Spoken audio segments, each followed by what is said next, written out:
5 minutes for questions. Thank you very much. I appreciate it. I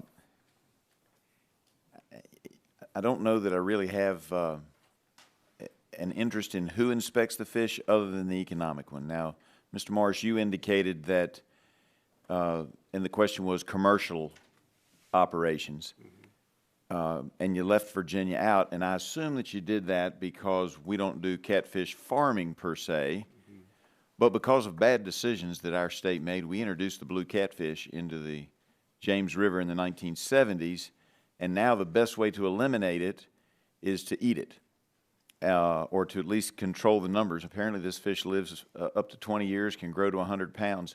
Wow. So keeping in mind that we're not talking about fish farming, you would include Virginia as an area where there's a commercial operation, but it's catching it out of the river as opposed to fish farming per se. Mm-hmm. Now, here's the dilemma that some of our folks, and we're going to have a witness on the next panel who will talk about this as well, some of our folks are having, and that is if the inspection process has to be both, and I'll ask both of you to give your thoughts on this, if the inspection process has to be two, and I don't know, I can't say whether it ought to be FDA or USDA, but nobody's proposed that USDA take over all seafood inspection, so that's why I would have to lean towards FDA.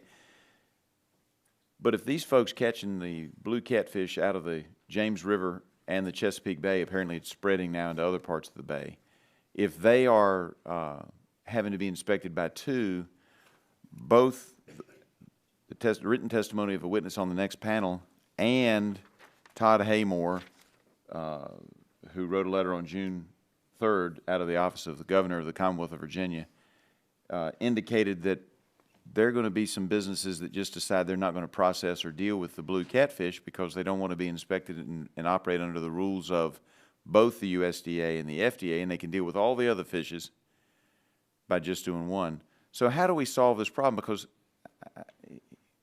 recognizing Mr. Harper, who's sitting in front of me, I have to believe it was shifted to the USDA because something wasn't going right at the FDA.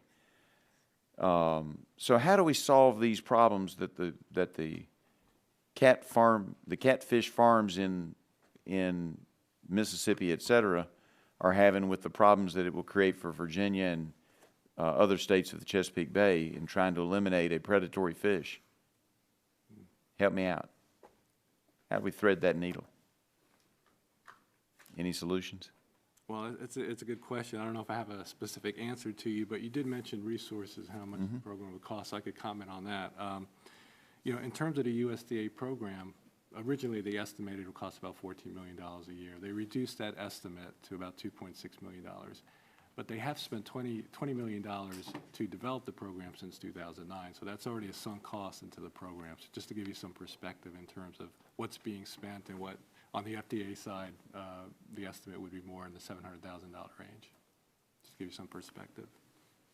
Dr. Jones, how do we solve Mr. Harper's problem and the problem that apparently arose, or else Congress wouldn't have passed something, with the FDA inspecting the catfish, and my state's problem, where if we have the dual inspection, we're probably going to greatly hamper commercial fishing operations, which will actually have the benefit of cleaning up the Chesapeake Bay in part?